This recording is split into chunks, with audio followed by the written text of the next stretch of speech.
for everything that was written in the past. For everything that was written in the past simply means the Old Testament.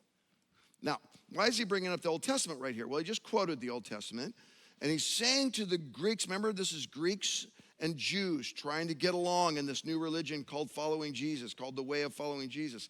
He's trying to get the Greeks to go, I know you're in love with Jesus. I know Jesus changed you.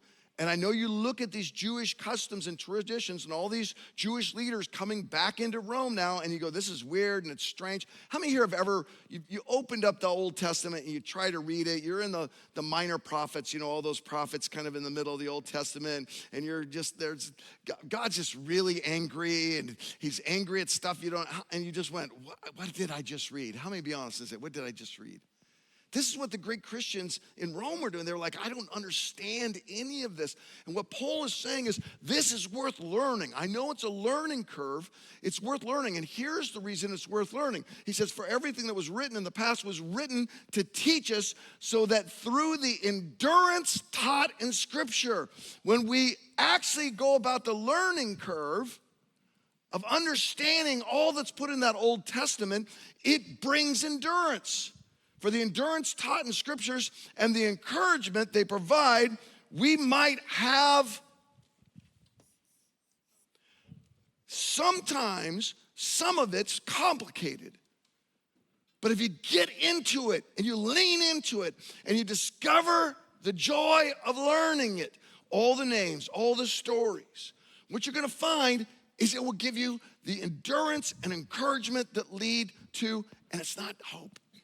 It's not, oh, this is a sneaky little thing they've done here. And I'm not sure why they did it. And you look at almost every translation and they do this, but if you look at the Greek, and I'm not an expert on the Greek, it's just so easy with the interweb. You just can put the Greek in there and you say, tell me literally what are the Greek words. And guess what word they leave out in every translation? They leave out this word, and it goes right there.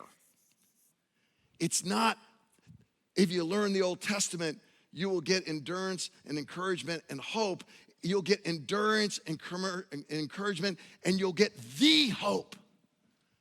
Not generalized hope, not the feeling of hope. What is the hope? Why is that article right there? He's saying this. You'll learn about Jesus. I know you Greek believers in Rome love Jesus. I know he set you free. I know that you actually have had your life changed. Go back in that Old Testament. You're going to find that Jesus is there. What do you mean by that, Kurt? Jesus is the perfect Adam.